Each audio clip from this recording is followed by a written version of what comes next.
আসসালামু আলাইকুম প্রিয় ভিউয়ার্স, অনলাইন এক্সপেরিমেন্ট থেকে সবাইকে স্বাগতম।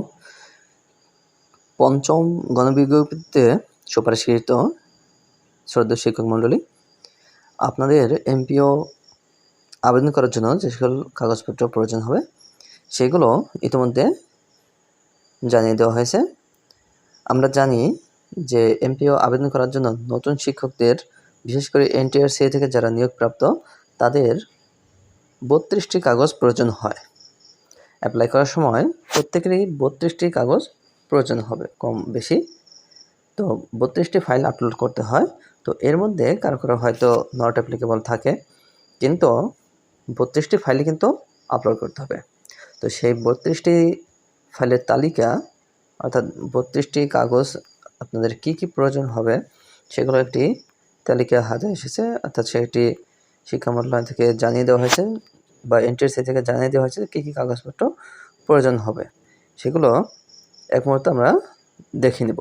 এমপিও কাগজপত্রের জন্য শুরুতেই লাগবে প্রতিষ্ঠান প্রদানের অজ্ঞাপনপত্র, একটি প্রতিষ্ঠান প্রদানের ফরওয়ার্ডিং লাগবে, আবেদনকারীর পূরণকৃত তথ্য ফর্ম, নতুন এমপিওর জন্য একটি তথ্য ফর্ম, সেটি অনলাইনে পাওয়া যায়, সেই তথ্য ফর্মটি পূরণ করতে হবে। এসএসসি বা সমমানের পরীক্ষার মূল সনদ, এইচএসসি বা সমান পরীক্ষার মূল সনদ, স্নাতক ডিগ্রি বা সমান পরীক্ষার মূল সনদ, স্নাতকোত্তর মাস্টার্স বা সমমানের পরীক্ষার মূল সনদ, অন্যান্য শিক্ষাগত যোগ্যতা সংক্রান্ত সনদ। এখানে যদি মাস্টার্সের থাকে তাহলে দিতে হবে, না থাকলে কোনো সমস্যা নেই, এটি নট অ্যাপ্লিকেবল লিখতে হবে। অন্যান্য যদি থাকে তাহলে দিতে হবে, না থাকলে সেখানে নট অ্যাপ্লিকেবল লিখতে হবে। তবে ফাইল কিন্তু অবশ্যই আপলোড করতে হবে। এরপর রয়েছে বিএড বা ব্যাচেলর অফ এডুকেশন সনদ, এটিও যদি থাকে তাহলে দিতে হবে, না থাকলে কোনো সমস্যা নেই। এনটিআরসি উত্তীর্ণ পরীক্ষার সনদপত্র, তো এটি কিন্তু অবশ্যই দিতে হবে।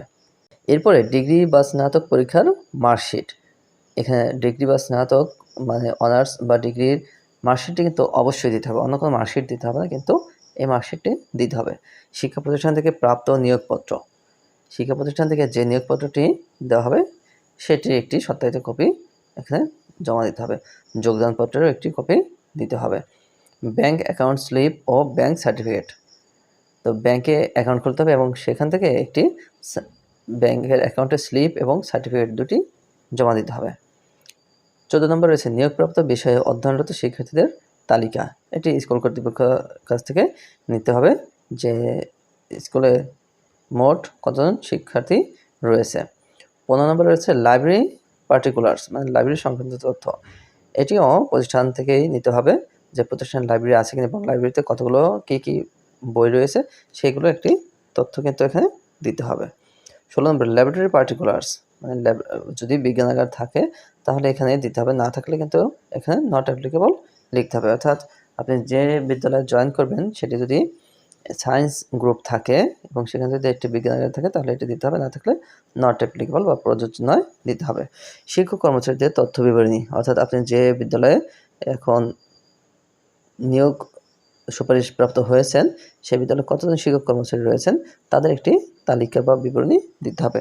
নিয়োগকৃত পদে পূর্বে কর্মরত শিক্ষক কর্মচারীদের পদত্যাগপত্র, আপনি যে পদে নিয়োগ হয়েছেন সেটা যদি শূন্য পদ হয় তাহলে তার আগে কে এখানে চাকরি করেছে তার একটি পদত্যাগপত্র বা তিনি যে এখান থেকে রিটায়ার্ড করেছেন তার একটি কাগজপত্র এখানে জমা দিতে হবে।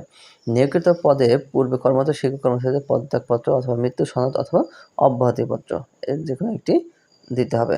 পদত্যাগ বা অবসরপ্রাপ্ত অব্যাহতিপ্রাপ্ত শিক্ষক কর্মচারী ব্যাংক নন ডুয়াল সার্টিফিকেট, অর্থাৎ তিনি কত তারিখ পর্যন্ত সেখান থেকে ব্যাংক থেকে টাকা উত্তোলন করেছেন তার একটি কপি এখানে জমা দিতে হবে।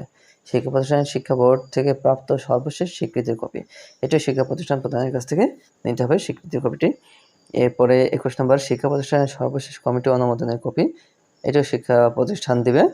22 নম্বর লোকেশন সার্টিফিকেট, যেখানে প্রযোজ্য, অর্থাৎ এটিও শিক্ষা প্রতিষ্ঠান কোন এলাকায় অবস্থিত তার জন্য একটি লোকেশন সার্টিফিকেট দিতে হবে, কারণ মফস্বল এলাকায় শিক্ষক প্যাটার্ন একরকম আর মেট্রোপলিটন এলাকায় শিক্ষক প্যাটার্ন আরেক রকম, এর জন্য এই লোকেশন সার্টিফিকেটটি জমা দিতে হবে। সবার অধিবেশন বা রেজুলেশন সমূহের কপি, এটিও আপনি কত তারিখে যোগদান করলেন এবং রেজুলেশন মোটামুটি 4 থেকে 5টি রেজলিউশন লাগে, যে কত তারিখে চাহিদা দেওয়া হয়েছে এবং কত তারিখে এটি অনুমোদন করা হয়েছে, আর আপনি কত তারিখে যোগদান করলেন, যোগদান অনুমোদন কত তারিখে হলো, সেই বিষয়ে 4-5টি রেজলিউশন সবগুলো একসাথে জমা দিতে হবে। 24 নম্বর, ই রিকুইজিশন কপি এবং এনটিআরসি গণবিজ্ঞপ্তির কপি অথবা পত্রিকায় প্রকাশিত নিয়োগ বিজ্ঞপ্তির কপি। এখানে যেহেতু এনটিআরসি থেকে নিয়োগ প্রাপ্ত হয়েছে, তো এখানে পত্রিকার কপি সাধারণত থাকে না, তো এনটিআরসি থেকে যে কাগজপত্রগুলো পাওয়া যাবে সেগুলো কপি এখানে দিতে হবে। 25 নম্বর, শিক্ষা প্রতিষ্ঠানের প্রথম এমপিও কপি। যে শিক্ষা প্রতিষ্ঠানে যোগদান করবেন সেখানের প্রথম এমপিও কপিটি এখানে দিতে হবে। শিক্ষা প্রতিষ্ঠানের শেষ এমপিও কপি, আপনি যে মাসে জয়েন করবেন, অর্থাৎ আপনারা যদি এই মাসেই আগস্ট মাসে জয়েন করে থাকেন তাহলে বিগত জুলাই মাসের এমপিও কপিটি দিতে হবে, আর যদি সেপ্টেম্বরে জয়েন করে থাকেন তাহলে আগস্টের এমপিও কপিটি সেখানে জমা দিতে হবে। 27 নম্বর, নিয়োগ সংক্রান্ত সভার অধিবেশন বই বা রেজলিউশনের কপি সমূহ। নিয়োগ সংক্রান্ত সভার অধিবেশন বই বা রেজলিউশনের কপি, এটি আগেই বলা হয়েছে যে যতগুলো রেজলিউশন থাকবে সবগুলো রেজলিউশনের কপি কিন্তু এখানে জমা দিতে হবে। 28 নম্বর, নিয়োগ পরীক্ষার ফলাফল বা জাতীয় মেধা তালিকার কপি অথবা SMS এর কপি। এখানে নিয়োগ পরীক্ষার যেহেতু ফলাফল নেই, জাতীয় মেধা তালিকার যে কপিটি আছে সেই কপিটি এখানে জমা দিলে হয়ে যাবে।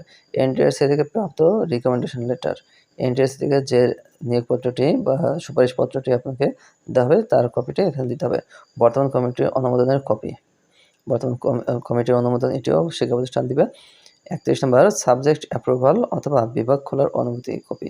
যদি আপনি কোনো বিভাগীয় শিক্ষক হন অথবা বিদ্যালয়ে কয়টি বিভাগ রয়েছে, সায়েন্স, আর্টস, কমার্স বা বিজ্ঞান, ব্যবসা শিক্ষা এবং মানবিক যে গ্রুপগুলো রয়েছে সেই গ্রুপগুলো কবে কবে খোলা হয়েছে তার কপিটি এখানে প্রযোজ্য হবে। আর 32 নম্বর, শ্রেণীভিত্তিক শিক্ষার্থীদের তালিকা, অর্থাৎ কোন শ্রেণীতে কতজন শিক্ষার্থী রয়েছে তার একটি তালিকা এখানে জমা দিতে হবে। আর এর সাথে মহাপরিচালকের প্রতিনিধির মনোনয়নের কপি আর অন্যান্য কাগজপত্র। মহাপরিচালকের প্রতিনিধির মনোনয়ন এখানে যেহেতু নেই তো এটি দিতে হবে না, অন্যান্য কাগজপত্র যদি থাকে সেগুলো দিতে হবে। তাহলে এই কাগজপত্রগুলো একসাথে পিডিএফ আকারে, প্রত্যেকটি আলাদা আলাদা পিডিএফ আকারে কিন্তু স্ক্যান করে তারপর সেগুলো সত্যায়িত করে স্ক্যান করে তারপর সেগুলো আপলোড করতে হবে। আর কিভাবে আপলোড করবেন এবং এমপির আপলোড কীভাবে করবেন সেগুলো আমার পরবর্তী ভিডিওতে আমি দেখিয়ে দেবো, তাই অবশ্যই আমার চ্যানেলটি সাবস্ক্রাইব করে রাখার অনুরোধ রইল। সবার জন্য শুভকামনা। আল্লাহ হাফেজ।